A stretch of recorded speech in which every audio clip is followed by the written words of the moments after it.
Assalamualaikum warahmatullahi wabarakatuh. Selamat sore pemirsa TVRI dimanapun Anda berada. Bertemu lagi dengan saya Muhammad Farisi dalam acara Dialog Ruang Publik Senin 12 Januari 2024. Dan hari ini kita akan membahas mengenai Seleksi Nasional Penerimaan Mahasiswa Baru atau biasa disingkat dengan SNPMB tahun 2024. Nah, bagaimana nanti proses seleksi ini akan berlangsung? Kita sudah hadir di studio dua narasumber. Yang pertama saya perkenalkan ada Profesor Dr.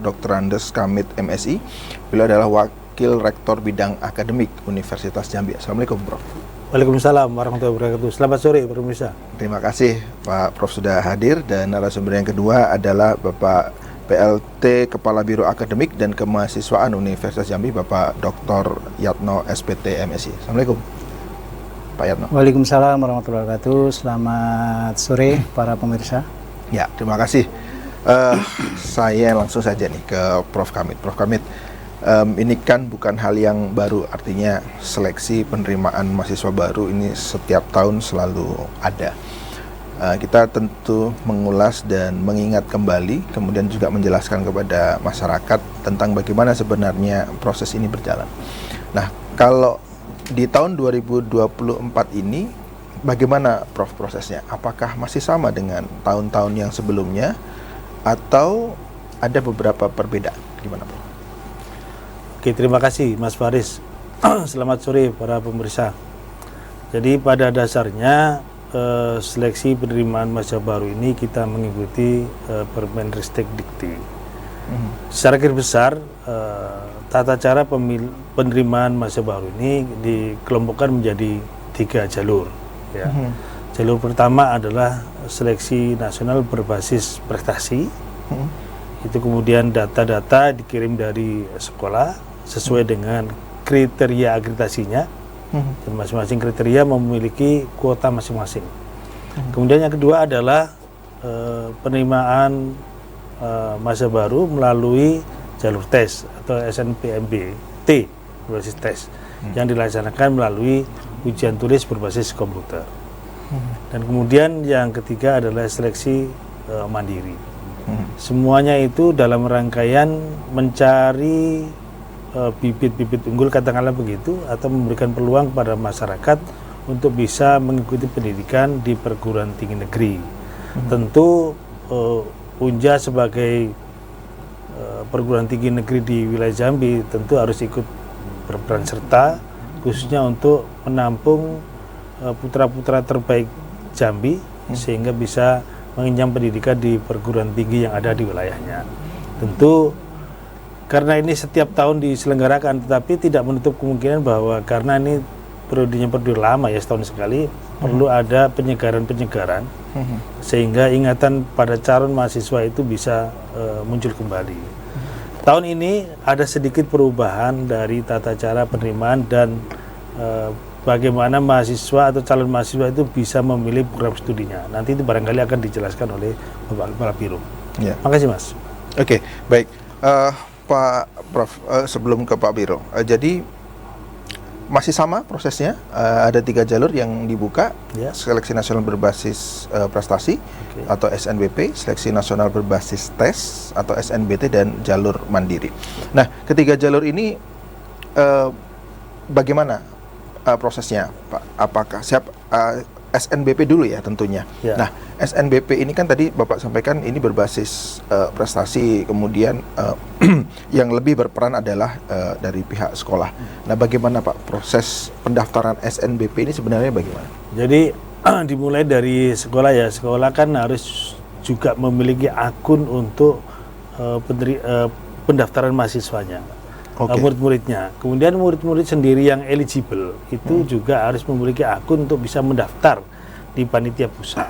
Jadi sekolahnya dulu punya akun mendaftar ke sistem, baru siswanya. Kemudian di sekolah itu sesuai dengan kriteria akreditasinya, itu memiliki kuota yang berbeda sesuai dengan akreditasinya. Jadi kalau akreditasi A memiliki peluang lebih banyak karena mereka memiliki 40% ya, 40% dari siswa yang eligible di kelas 12. Kemudian yang B dapat lebih rendah 25, kemudian yang tidak terakreditasi atau C katakan begitu, itu dapat 5% saja dari siswa yang eligible.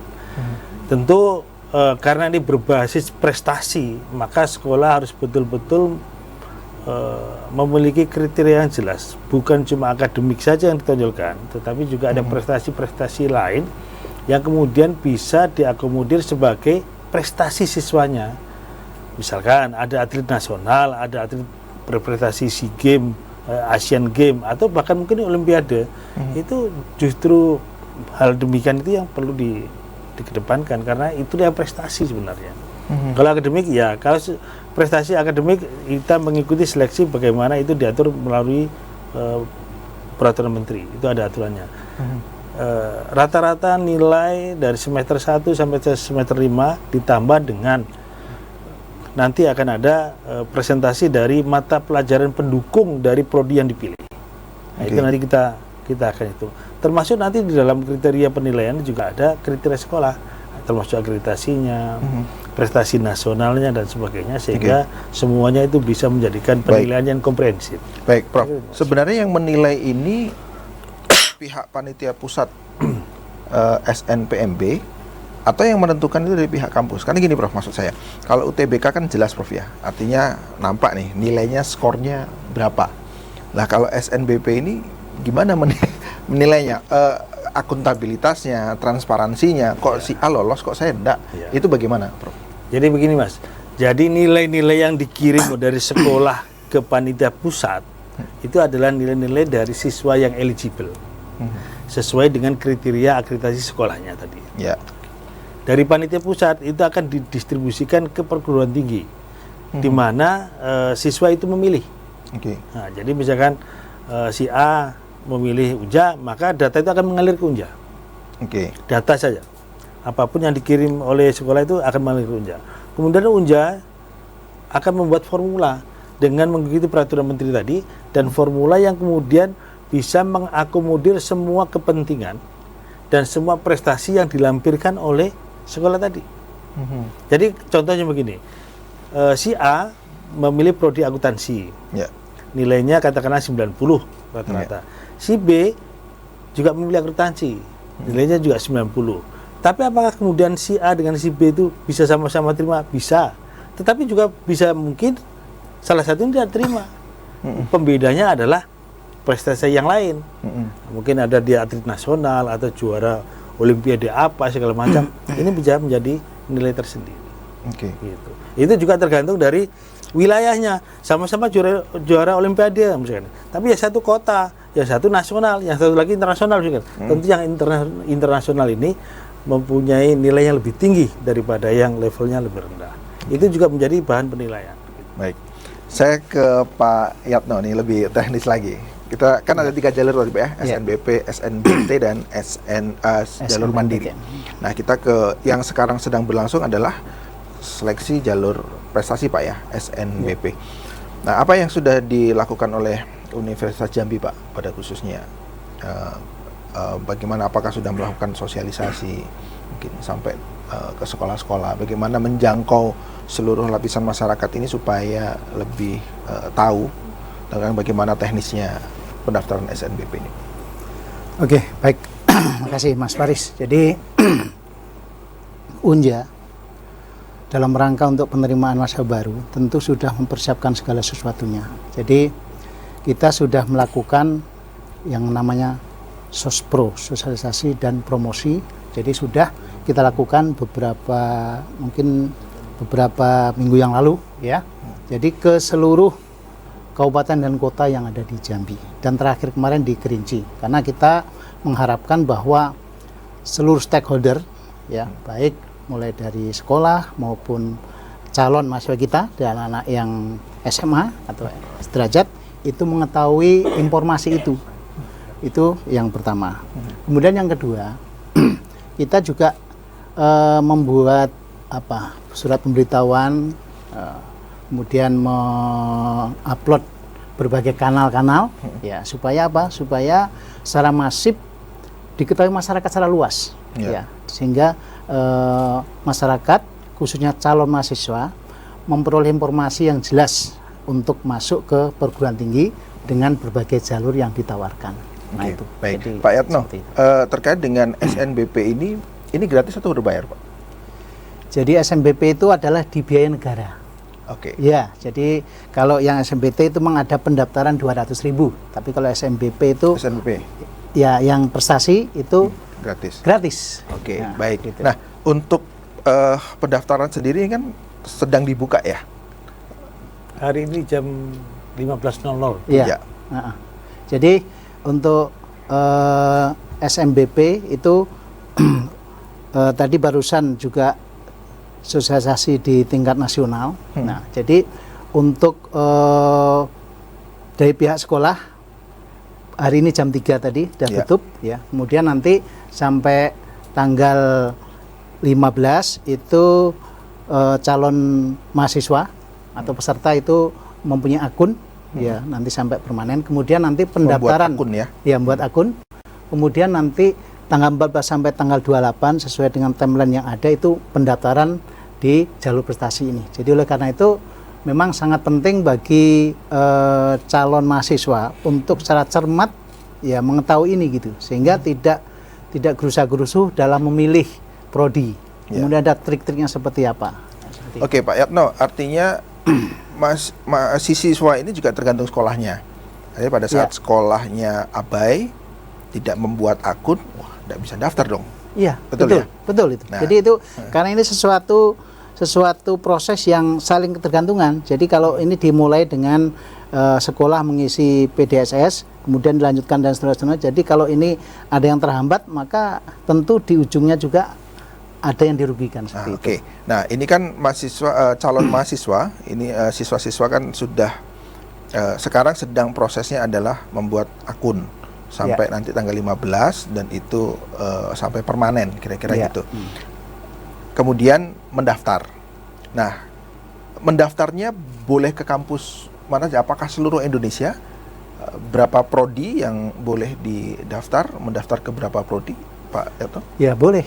Jadi untuk mendaftar bisa seluruh PTN di seluruh Indonesia.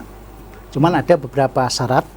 Jadi misalnya jika peserta memilih satu prodi, itu boleh dimanapun PTN dimanapun Maksimal berada.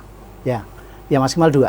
Kemudian kalau milih 2, salah satunya harus berada di provinsi tempat sekolah berada. Contoh, Itu. misalnya Ya, anak ya. Sarulangun. Ya, anak Sorangun. Jadi Kalau cuma ngambil satu, ya boleh dari Jawa Tengah, dari mana Ya. boleh. oh, oke. Tapi kalau ngambil 2, boleh salah satu, wajib salah satu yang ada di provinsi Jambi, ya. Kemudian yang satunya boleh di luar, atau dua-duanya bisa di provinsi seperti itu. Oke. Ya. Oke, baik. Nanti saya perdalam lagi, saya ke Pak Prof. Pak Kamit. Tahun ini ada sedikit perbedaan. Kalau dulu sarjana dan vokasi dipisah ya. Artinya setelah selesai seleksi sarjana baru vokasi dibuka. Akhirnya mungkin bahasanya vokasi dapat sisa-sisa aja nih. Karena yang lain yang pinter-pinter lah kira-kira begitu, karena sudah disaring di jalur SNBP, SNBT, jalur mandiri, baru vokasi. Nah, tahun ini kalau tidak salah vokasi ikut nih langsung. Ini gimana latar belakangnya kemudian kok disatukan? Ya, ini sebenarnya vokasi ini dimulai dari 2 tahun lalu, Mas, sudah 2 tahun yang lalu. Jadi ini tahun ketiga di mana diploma 3 juga masuk. Dulu diploma 4 saja. Oke. Nah, diploma saja.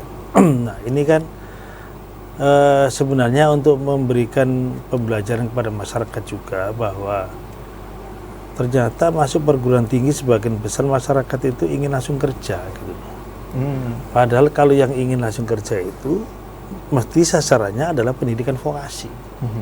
Karena kurikulumnya itu memang sudah didesain sedemikian rupa bahwa siap kerja, alumninya itu siap kerja.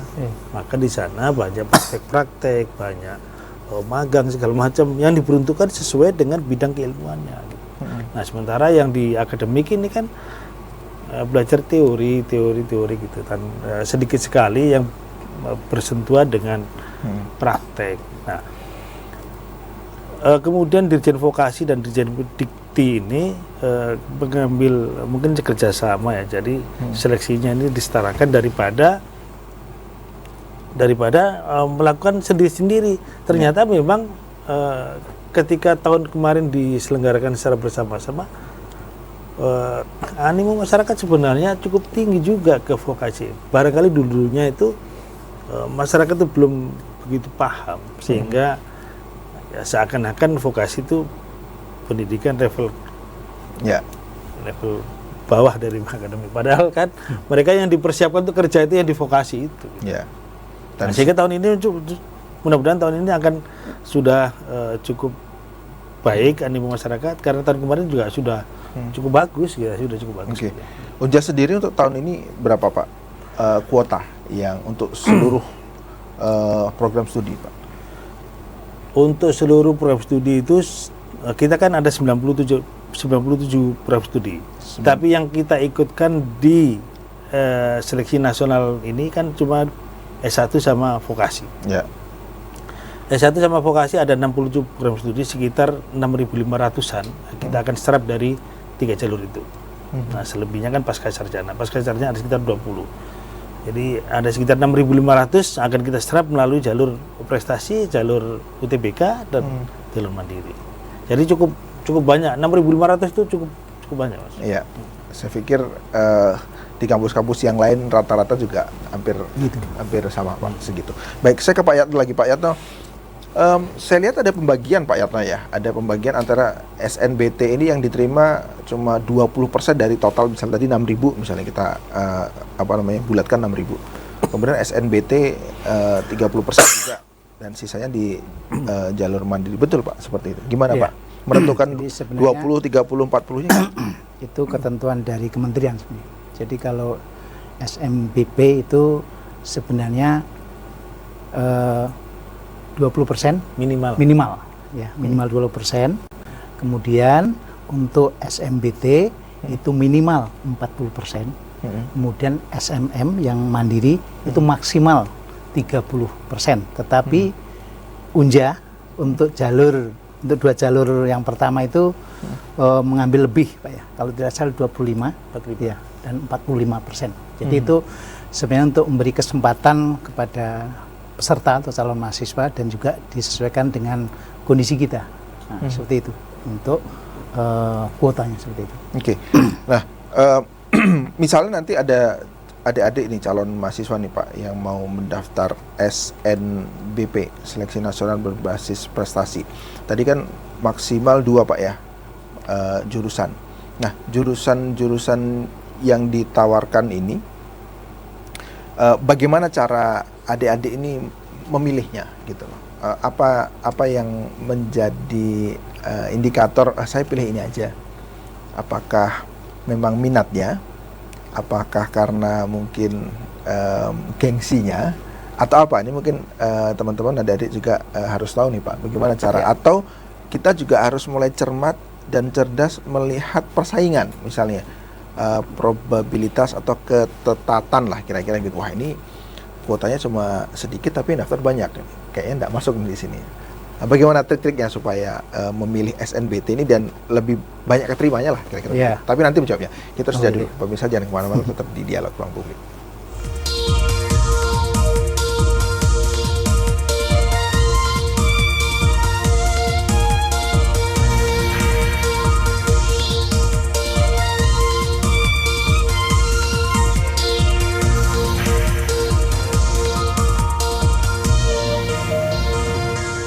Terima kasih pemirsa, masih tetap bersama kami di Dialog Ruang Publik. Hari ini kita membahas mengenai Seleksi Nasional Penerimaan Mahasiswa Baru 2024 bersama Wakil Rektor Bidang Akademik Universitas Jambi dan Kepala Biro Akademik dan Kemahasiswaan. Saya kembali lagi ke Pak Yatno. Pak Yatno, sebelum tadi menjawab pertanyaan tadi, satu pertanyaan yang tadi lupa saya tanyakan. Ini kan mahasiswa atau calon mahasiswa daftarnya kemana? Apakah semuanya online atau harus datang ke kampus-kampus tertentu? Gimana Pak? Oke, baik. Saya jawab yang terakhir. Jadi semua pendaftaran dilakukan online. Online? Iya, online. Jadi semua jalur online. Jadi ini dalam rangka untuk mempermudah masyarakat. Kemudian masyarakat juga harus pintar juga, yang dulunya nggak bisa internet mungkin jadi bisa. Tapi anak-anak sekarang sudah luar biasa, jadi mempermudah. Nah, itu. Jadi semua online. Jadi terpusat semuanya Pak ya iya, di websitenya SNBP ya, portal itu Pak ya. Jadi terdata semua. Nah, itu. Kemudian tadi yang pertama tadi pertanyaannya adalah bagaimana trik-trik calon mahasiswa untuk memilih prodi. Nah, jadi ini memang sangat penting. Kadang-kadang kita itu memilih prodi karena teman, nah, gitu kan. Kemudian satu lagi memilih prodi yang wah begitu kan. Nah, kedokteran. Ya, kedokteran misalnya. Psikologi. Karena itu ada istilahnya, nanti mungkin Pak WR1 menambahkan. Jadi ada prodi yang mempunyai keketerlibatan yang tinggi. Salah satu tadi kedokteran. Kemudian sistem informasi. Ini yang di Unja ya? Iya, yang di Unja, itu, yang di Unja. Kita bicara Unja. Kemudian teknik pertambangan, termasuk PGSD, termasuk bahasa Inggris. Nah, jadi itu kalau memang ya siswa itu punya memang keunggulan luar biasa, boleh ke situ. Ya, tetapi kalau misalnya prestasinya biasa-biasa saja, harus pada ukur diri ya. Iya, jadi harus terukur untuk memilih itu, gitu kan. Nah, jadi maka itu pentingnya kita harus cermat untuk memilih prodi, ya. Jangan karena teman, ya, jangan karena tetangga dan seterusnya, tapi harus mengeksplor sendiri. Kemudian juga mungkin berbagi pengalaman dengan teman-teman sebelumnya seperti itu. Jadi itu kadang-kadang yang dilupakan oleh peserta, sehingga itu tadi pengennya di sini, ya, nah ternyata tidak lulus. Nah itu pentingnya, makanya kemarin pada saat Sospro ke kabupaten itu kita tekankan betul. Jadi untuk betul-betul memilih ada trik-triknya, selain juga doa usaha itu harus, gitu kan. Nah, seperti itu. Nah, kira-kira seperti itu. Oke, Pak Yatno, setahu saya juga ada beberapa prodi yang tidak hanya mendaftar mengisi saja, tapi juga ada portofolio ya, kalau tidak salah istilahnya ya. Ada portofolio yang kemudian dilampirkan. Nah itu bagaimana Pak? Prodi-prodi apa saja? Khususnya kalau misalnya di Unja, prodi apa saja yang perlu portofolio? Ya, jadi untuk jalur pertama ini ada beberapa prodi yang harus mengisi portofolio, yaitu contohnya adalah yang prodi yang terbaru, itu sebenarnya mesti ada, yaitu seni kerawitan. Kemudian keolahragaan ya, keolahragaan. Nah, kemudian sendera tasik ya, yang di Unja itu. Jadi mereka nanti harus mengisi portofolio itu, karena itu jadi pertimbangan juga untuk penilaian. Nah seperti itu untuk beberapa prodi. Tapi memang tadi disampaikan juga ada juga yang prodinya sama, misalnya seperti yang ada di Unja, yang harusnya mengisi portofolio tapi di tempat lain tidak, itu harus cermat juga itu. Nah, jadi makanya kepada peserta betul-betul cermat itu, membaca informasi. Nah, supaya jangan salah, karena ini kan menentukan nasib untuk kelulusan itu. Nah, seperti itu terkait dengan portofolio. Baik, saya ke Pak Wakil Rektor, Pak Prof. Prof, terkait dengan SNBP dan SNBT ini, kalau tidak salah di tahun ini ada perbedaan peraturan dan ada sanksi ya, kalau tidak salah. Jadi siswa yang lolos SNBP itu memang harus masuk di jurusan tersebut dan tidak bisa mendaftar di jurusan yang lain. Betul seperti itu, Bro? Ya, jadi untuk tahun sekarang sistem mengharuskan bahwa calon mahasiswa harus betul-betul hati-hati dan melakukan kajian yang mendalam tentang prodi yang dipilihnya. Yang akan dipilih, betul. Yang akan dipilihnya. Khusus untuk seleksi nasional penerimaan berbasis prestasi, tentu sekali lagi yang paling penting dilakukan pemikiran mendalam adalah pada pilihan satunya. Pada pilihan satu harus betul-betul menjadi perhitungan yang cermat. Kenapa? Karena biasanya penilaian di perguruan tinggi itu hanya melihat terlebih dahulu pada pilihan pertamanya. Oke. Jika pilihan pertamanya ini prodinya daya tampung sudah terpenuhi, maka pilihan kedua tidak akan dilihat. Biasa. Maka sekali lagi anak-anak kita itu harus hati-hati dalam menentukan pilihan. Kalau menurut Prof, apa Prof pertimbangannya? Passionnya di situ atau ngelihat keketatannya? Ya. Pertama memang passion harus dilihat. Ya. Yang kedua, Minat ya. Minat. rasionalitas itu dengan melihat keketatan. Kenapa kita melihat keketatan? Sekali lagi bahwa semakin ketat prodinya itu semakin kecil peluang kita untuk diterima kan. Ya. Kecuali kita betul-betul yakin dengan prestasi yang kita miliki, kita yakin bisa bersaing situ, ya itu akan lebih bagus. Tapi sekali lagi jangan menyerah dulu gitu, jangan menyerah. Tetapi sekali lagi perjuangan itu diikuti dengan perhitungan. Ya. Nah, jangan bodoh nekat ya. Ya, perjuangan dengan perhitungan. Oke. Nah, perjuangan dengan perhitungan. Nah, kemudian bagi siswa atau calon mahasiswa yang diterima melalui jalur 1, jalur prestasi, sudah diterima nih, Ya. itu tidak akan bisa mengambil lagi jalur mandiri dari kunci. Oke. Dari kunci. Gitu Pak Biro ya. Iya. Nah. Meskipun belum daftar ulang. Meskipun belum daftar ulang, kan datanya sudah terkunci karena pakai NIK dia. Ya. Pakai NIK. Nah, kemudian juga begitu, nanti ketika tes juga begitu, nanti ada aturan yang lain. Sehingga sekali lagi bahwa penentuan prodi itu menjadi sangat penting.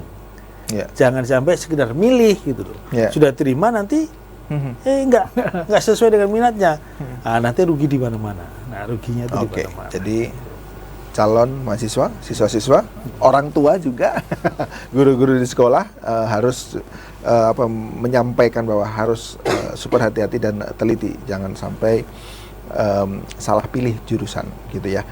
Prof, SNBT tadi kan daftar buat akun Prof ya. Betul. Nah, ini kalau misalnya ini sudah selesai SNBP. Nah, kalau SNBP kurang beruntung lah kira-kira, tidak diterima. Artinya masih ada peluang untuk mendaftar SNBT. Ya. Dan yang digunakan adalah berarti akun yang sudah didaftarkan di awal tadi. Betul.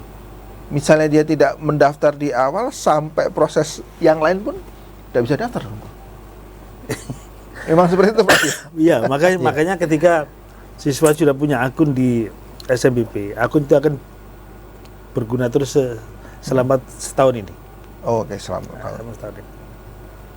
Nah, ketika siswanya tidak beruntung di jalur 1, akun itu akan bisa digunakan di SMPT jalur 2. Itu dengan melakukan pendaftaran ulang. Pendaftarannya membayar pendaftaran 200.000 itu. Nah, itu harus dibayar. Baru kemudian mereka akan mendapat kartu identitas yang kemudian identitas itu bisa dicetak karena sudah melakukan pendaftaran. Pendaftaran harus tuntas, jangan sampai sudah mendaftar katakan begitu tapi tidak tuntas. Ada Istilahnya di permanen tadi Prof ya? Permanenkan, harus permanen sehingga kartunya bisa dicetak. Jangan sampai sudah bayar merasa sudah selesai, belum. Prosesnya harus diikuti sampai selesai. Prof, yang ikut SNBP itu hanya yang tahun ini Prof ya? Yang lulus tahun ini? Iya. Kalau Jadi SNBT? yang boleh ikut SNBP hanya angkatan 2024. Ya, 2024. Yang akan selesai di 2024. Ya. Itu saja. Kalau SNBT?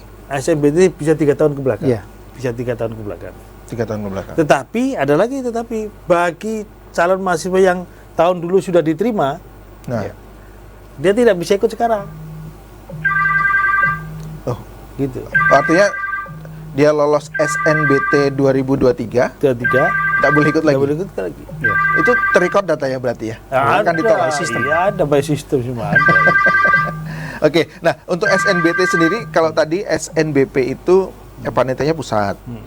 Kemudian setelah mendaftar kemudian diserahkan ke pihak ke perguruan tinggi. Lah untuk SNBT sendiri nanti bagaimana nih Prof? Siapa yang menyelenggarakan? Siapa panitianya? Apakah masih sama Prof? Iya. Jadi tetap saja bahwa SNBT itu pelaksanaan dilakukan oleh pusat. Unja itu hanya penyelenggara ujian. Penyelenggara ujian. Jadi kita menyediakan fasilitas komputer, ruangan, tenaga pengawas, tenaga IT segala macam Unja ya. Tapi hasilnya kemudian itu langsung ke server pusat. Jadi Unja tidak bisa melihat apa-apa. Gitu. Prof, banyak yang mungkin kecintaan orang tua tuh berlebihan, kira-kira begitu. Saking cintanya sama anaknya, gimana caranya supaya anak saya ini bisa masuk, apalagi ke perguruan tinggi favorit, ke prodi-prodi favorit. Akhirnya mencari-cari jalan gimana caranya supaya diterima. Apakah hal-hal seperti itu ada celah untuk bisa bermain seperti itu? Atau memang sudah semuanya sudah computerized, sudah sangat transparan, dan tidak bisa untuk bahasa menitip gitu? Terima kasih Mas Faris, para pemirsa sekalian. Nah, saya perlu berwanti-wanti nih, pesan betul bahwa ujian kita itu terpusat pada panitia penyelenggara di Jakarta. Artinya servernya server pusat. Unja tidak ada kewenangan untuk melihat nilai, mengubah nilai ataupun mengganti nilai, tidak ada. Jadi ketika calon mahasiswa untuk ujian langsung difinalisasi, data langsung mengalir ke server pusat. Nah, Unja kapan? Nah, Unja nanti akan diundang ketika rapat pleno. Perguruan tinggi lain seluruh Indonesia ini akan diundang ketika rapat pleno. Dan di sana sudah dikasih warna hijau, warna kuning, warna merah. Nah, warna hijau pasti terima. Jadi daya tampungnya 40, sudah 40 hijau. Oh, okay. Jadi nggak ada lagi yang bisa 40 terbaik nilai. 40 sudah di ranking ujian itu sudah. Jadi Unja tidak bisa apa-apa. Jadi kalau misalkan ada oknum yang menyatakan bahwa saya bisa menolong itu, sudah lupakan itu. Tidak ada. Oke. Prof, kita punya pengalaman buruk ya. Artinya kita ini maksudnya proses penerimaan seleksi. Ada beberapa kampus yang kemarin sampai ditangkap KPK. Nah, apa sebenarnya apa yang sebenarnya terjadi itu, Prof? Dan bagaimana Unja mengantisipasi supaya hal-hal seperti tidak terjadi di Unja? Terima kasih, Mas. Jadi itu sebenarnya banyak terjadi di jalur mandiri, jalur ketiga ya. Oh, oke. Jalur ketiga. Makanya Unja itu dari awal tidak pernah keluar dari konsorsium. Unja tidak pernah keluar dari konsorsium BKS PTR Wilayah Barat, di mana kami sepakat untuk menyelenggarakan seleksi mandiri ini secara bersama-sama. Tahun ini ada sekitar 25 perguruan tinggi Indonesia Wilayah Barat yang berperan serta untuk ikut tes bersama. Berarti ada yang mandiri per kampus ya? Ada, kalau misalkan namanya mandiri, kampus bebas menyelenggarakan. Tapi masalahnya kan transparansinya gimana, akuntabilitasnya bagaimana, rasa keadilannya gimana, semuanya harus dipenuhi. Nah, Unja selalu ikut di situ karena apa? Dari segi akuntabilitas, dari segi transparansi, dan dari segi teknologi segala macam sudah ditanggung bersama. Jadi kita ya ikut saja, nah kan situ kita juga sama dengan UTBK itu, kita tinggal menyelenggarakan, nanti hasilnya tinggal kita pleno. Oke, baik. Saya ke Pak Yatno. Pak Yatno, kita lebih ke teknis lagi tentang UTBK, Pak. UTBK untuk SNBT, Seleksi Nasional Berbasis Tes, yang diselenggarakan lewat UTBK. Nah, untuk UTBK sendiri nanti, Pak, prosesnya mulai dari daftar bagaimana, kemudian seleksinya kapan, dan apa nih soal-soal yang akan diuji nih, apakah masih sama dengan tahun lalu, Pak Yatno? Ya, makasih Mas Faris. Tadi kalau tidak salah ada pertanyaan juga, kemana daftarnya itu? Ada, webnya ada. Nanti silakan, itu ada webnya. SNBT, SNBT, SNBP, SNBT sama pendaftarannya. Iya, ada webnya itu. Jadi anak-anak sekarang udah sangat pintar sebenarnya kan. Jadi di situ yang paling penting, mohon diperhatikan tanggal-tanggal penting itu. Ya, jangan sampai nanti, wah, saya udah lewat waktunya nih. Belum permanen padahal. Belum akunnya. Iya, salah satunya itu. Karena juga misalnya, ya, ini kan ada tanggal-tanggal yang ditentukan pusat nih. Misalnya mendaftar untuk jalur yang pertama tanggal berapa paling lambat. Begitu juga untuk jalur kedua. Nah, jalur kedua kan nanti lanjutan dari yang pertama ya. Jadi ada tanggal-tanggalnya, itu yang paling penting ya. Jadi para siswa mendaftar di situ ya dengan menggunakan akun yang tadi disampaikan, yang sudah dipunyai akun itu. Kemudian nanti bisa dilihat informasi terkait dengan SNBT. Kemudian nanti setelah melakukan simpan permanen, nanti baru bisa dicetak yang namanya kartu peserta. Ya, kartu peserta itu.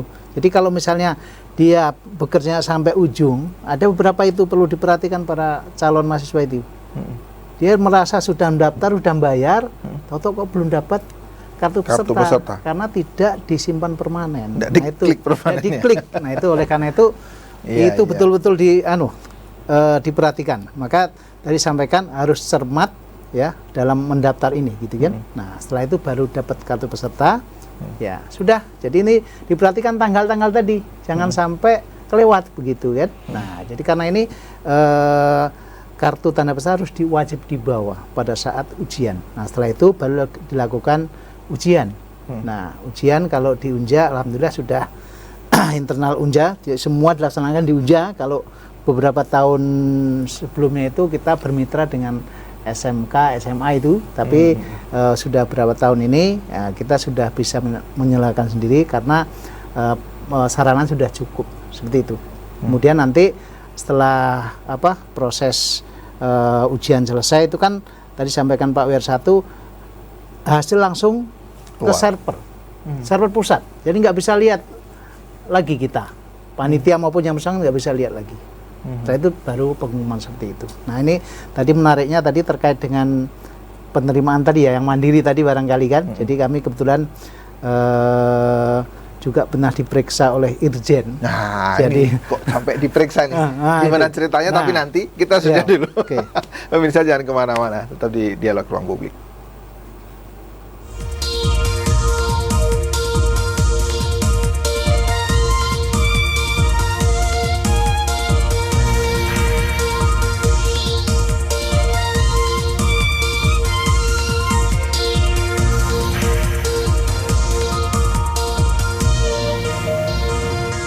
Terima kasih masih tetap bersama kami di Dialog Ruang Publik. Kita masuk ke segmen yang ketiga, dan di segmen ini kita mengundang Anda untuk berdialog bersama kami di line telepon 0741663385 atau nomor telepon yang ada di layar televisi Anda. Saya lanjutkan kembali ke Pak Yatno, Kepala Biro Akademik dan Kemahasiswaan. Tadi nyambung Pak ya, SNBP, SNBT, dan apabila belum beruntung juga, maka masih ada satu jalur lagi, yaitu jalur mandiri. Kok sampai diperiksa? Tadi gimana ceritanya Pak? Ada apa dengan jalur mandiri ini sebenarnya? Ya, jadi terima kasih Mas Faris. Jadi sebenarnya itu efek dari yang Unila itu kan. Tapi itu satu hal yang sangat penting ya. Jadi itulah kita menyalakan segala sesuatu itu harus ada dokumennya lengkap, ada dasarnya juga sesuai itu. Jadi kemudian juga yang paling penting tidak ada transaksi, itu yang paling penting. Sehingga penyelenggaraan di Unja, jadi alhamdulillah karena kita kan untuk mandiri ya terutama ya. Nah, jadi terkait dengan sistem penerimaan sudah transparan, karena memang Pak Sutrisno waktu itu wanti-wanti bahwa untuk proses penerimaan ini memang dikawal oleh KPK. Yeah. Nah, sehingga memang apapun yang kita laksanakan itu harus sesuai dengan aturannya. Nah, sehingga pada saat pemeriksaan itu, alhamdulillah kami bisa menyampaikan data-data seperti itu, sehingga alhamdulillah kita bisa selamat lah, jadi tidak terjadi sesuatu yang dikhawatirkan seperti itu. Nah, sehingga itulah pentingnya bahwa khususnya di Mandiri itu betul-betul langkah demi langkah itu harus dicek betul. Jadi termasuk misalnya penentuan daya tampung, kenapa segini, gitu kan? Nah, itu mesti ada dasarnya. Kemudian penentuan yang lain-lain, masuk di Mandiri itu kan ada namanya sumbangan pengembangan institusi. Itu juga mesti ada hitung-hitungannya. Nggak serta-merta langsung kita letakkan angka seperti itu, nanti akan kesulitan menjawab. Nah, sehingga dari pihak universitas sudah berkirim surat ke dekan-dekan ya, untuk menganalisis itu. Nah, sehingga uang pangkal kalau dulu uang pangkal ya, uang pangkal kalau bahasa sederhana uang pangkal itu kan. Seperti itu kan Mandiri seperti itu memang ada uang pangkalnya seperti itu. Nah, itu Mas. Jadi alhamdulillah pada saat pemeriksaan juga kami bisa menyampaikan terkait dengan kegiatan yang kami laksanakan, yaitu Biro Akademik kan melaksanakan mulai proses pendaftaran sampai ujian seperti itu kan. Jadi alhamdulillah bisa berjalan dengan baik. Oke. Pak Yatno, saya lihat di beberapa media sosial gitu ya, di kampus-kampus besar lah, khususnya di Jawa itu masih ada misalnya jalur atau penerimaan hafiz Quran atau bahasanya penghafal kitab suci lah kalau sekarang gitu kan. Tidak hanya Quran, kalau memang agama yang lain juga bisa menghafal, kira-kira juga diakomodir. Nah, apakah itu masih ada Pak sampai sekarang? Atau itu masuk di jalur mandiri? Ada bagaimana mekanismenya? Ya, jadi sesuai dengan peraturan akademik kita kan, jadi kita itu menerima 3 jalur itu. Jalur prestasi, kemudian berbasis tes, kemudian mandiri. Nah, di mandiri itu ada namanya afirmasi. Nah, itu sudah ditekankan betul bahwa afirmasi itu ada kriterianya. Misalnya, kita bisa menerima namanya suku anak dalam. Itu dituangkan dalam SK Rektor, harus transparan, di situ harus tertulis. Jadi nggak ada yang sembunyi-sembunyi, ya. Kemudian yang kedua adalah prestasi. Ya, jadi yang berprestasi. Nah, jadi di situ tuangkan di situ. Prestasi tingkat apa seperti. Kemudian juga namanya keluarga dari internal Unja dibuktikan dengan kartu keluarga. Itu harus tertulis. Semua harus tertulis. Ada bukti-buktinya. Jadi nggak bisa ngarang seperti itu, ya. Jadi semua udah transparan dan ini harus di-upload di awal. Jadi calon itu udah tahu duluan. Jangan di akhir-akhir. Nah, itu yang dikhawatirkan. Jadi kemarin perlu diwanti-wanti bahwa itu harus transparan, harus tertulis, harus ada dasar hukumnya dalam bentuk SK Rektor. Nah, seperti itu. Satu lagi Pak, tadi Bapak menyebutkan ada uang pangkal. Jadi ada uang pengembangan institusi tadi berarti hanya ada di jalur yang ketiga atau jalur mandiri, betul Pak ya? Ya. Dan nilainya beda-beda? Iya, nilai beda-beda. Jadi apa yang dasar menentukan nih Pak? Ini ratusan juta atau puluhan juta atau bagaimana? Disitulah makanya dari pihak rektorat berkirim surat ke unit, ke dekan-dekan. Ya, silahkan menentukan berapa sih namanya SPI ya, sumbangan pengembangan institusi berapa. Misalnya Fakultas Peternakan misalnya kan 5 juta misalnya, harus ada hitung-hitungannya. Dan itu dibayar setelah diterima? Iya. Jadi dibayar setelah terima, kemudian juga ada pernyataan. Jadi kalau sudah lulus ya, jadi kami mau membayar SPI sesuai dengan yang tertera. Jadi itu juga di atas materai. Nah itu, jadi ada kesanggupan itu. Jadi semua sudah tahu di awal. Jadi sangat salah kalau misalnya udah lulus tapi wah nggak sanggup membayar SPI. Padahal di awal sudah tahu kalau mau milih misalnya kedokteran ya harus membayar sumbangan. Di Unja yang paling tinggi prodi apa Pak? Ya prodi ya di dokter ya. Kedokteran. Ya, sampai ratusan juta itu. Oke. Ya. Jadi memang mahal Pak ya mau kedokteran. Tapi gini, kalau dia masuknya jalur mandiri ya. Ya, jadi gini yang paling penting adalah bahwa munculnya angka-angka itu memang hasil analisis dari unit. Ya. Kalau kedokteran memang mahal karena ya untuk peralatan kesehatan juga mahal, untuk laboratorium dan seterusnya. Semua sudah di situ. Terus satu hal lagi, ada pernyataan dari dekan masing-masing. Ya, terkait dengan hitung-hitungan itu. Jadi dekan juga ikut bertanggung jawab terhadap itu gitu. Nah, itu aja. Oke, baik. Saya kembali lagi ke Pak Wakil Rektor. Pak Wakil Rektor, dulu ada istilah orang miskin dilarang sakit lah, orang miskin dilarang sekolah, gitu ya. Karena memang tidak ada anggaran. Kalau Pak Yatno menyebut, misalnya masuk kedokteran ratusan juta, yang miskin tidak punya uang dong, Pak Prof. Artinya, apakah benar orang miskin dilarang sekolah, Pak? Kalau masuk pengennya masuk kedokteran, punya kemampuan, punya prestasi, tapi tidak punya uang, mungkinkah Pak? Jadi negara ini sudah memfasilitasi untuk bagaimana anak-anak negeri ini bisa sekolah. Tentu dengan aturan-aturan yang diberlakukan. Orang miskin pintar, wajib hukumnya sekolah dan negara membiayai. Dalam bentuk apa? Negara menyiapkan beasiswa bentuknya KIPK. kartu Indonesia Pintar kuliah selama 8 semester untuk S1. Tetapi kalau misalkan S1-nya itu ada program profesi, nah, sudah tamat masih bisa diperpanjang. Untuk apakah boleh orang miskin kuliah di kedokteran? Ya boleh, selagi dia pintar dan terseleksi. Mengajukan KIP bebas UKT, bebas biaya segala, silakan boleh. Negara membiayai itu.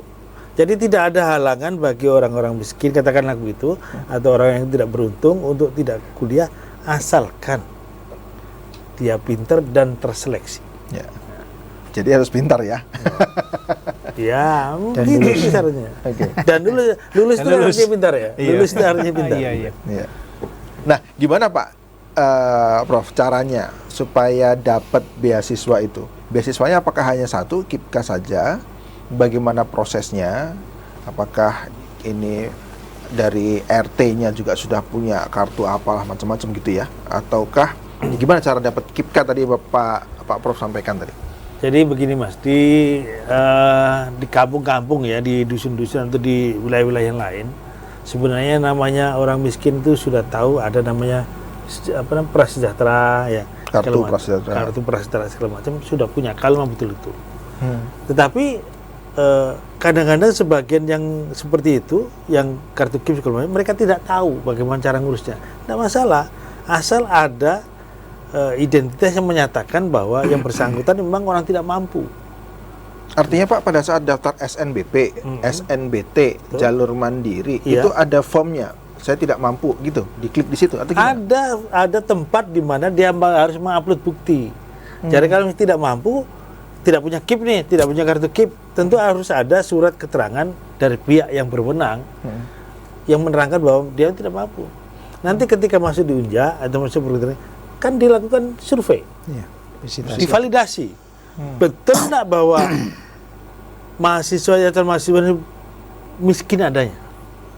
Nah, kadang-kadang kan masyarakat kita ini, mohon maaf ya, kalau pas menyatakan miskin itu gampang sekali. Nah, kadang-kadang tidak malu untuk menyatakan dirinya miskin, padahal dia tidak demikian gitu loh. Tetapi sekali lagi jangan khawatir karena tidak punya biaya, asalkan lulus seleksi. Sekali lagi Pak, berarti beasiswa tadi bisa didaftarkan di semua jalur, SNBT, dan jalur mandiri. Baik, kita jeda dulu pemirsa, jangan kemana-mana, tetap di Dialog Ruang Publik.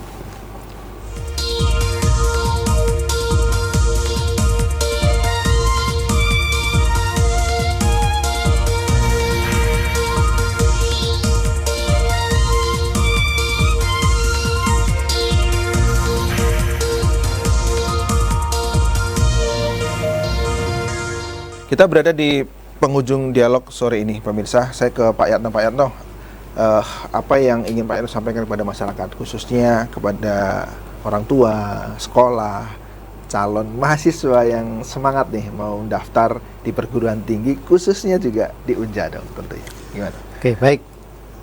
Para pemirsa, orang tua, kemudian calon mahasiswa yang saya banggakan, kami di Unja sudah menyediakan prasarana untuk perkuliahan di Unja. Oleh karena itu, jangan sampai ragu, ya, jangan sampai ragu untuk memilih prodi di Unja.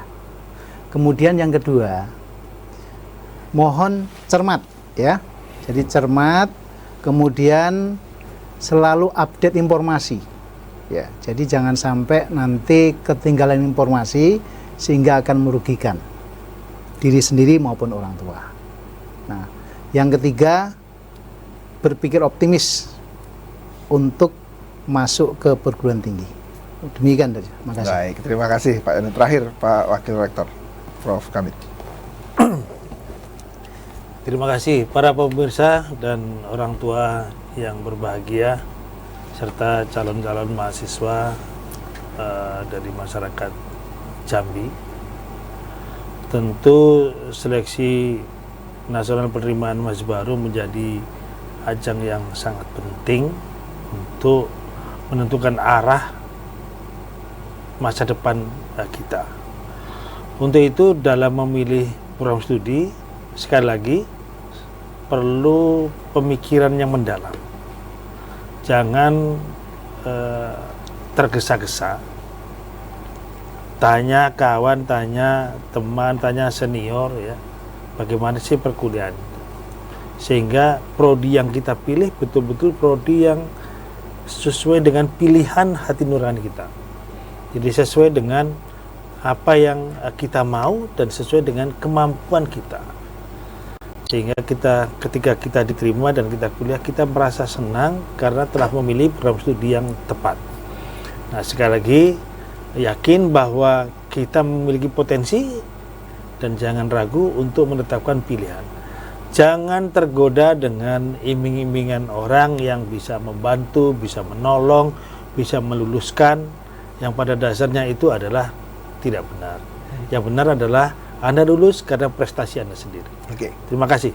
Terima kasih Pak Wakil Rektor Profesor Kamit dan Kepala Biro Pak Yatno. Demikian tadi dialog kita pemirsa tentang Seleksi Nasional Penerimaan Mahasiswa Baru. Beragam informasi tadi sudah Anda sampaikan. Mudah-mudahan keluarga yang dari rumah, calon-calon mahasiswa bisa mendaftar dengan baik dan lolos di jalur SNBP, SNBT maupun di jalur mandiri. Terima kasih atas perhatian Anda. Saya Muhammad Farisi. Assalamualaikum dan sampai jumpa.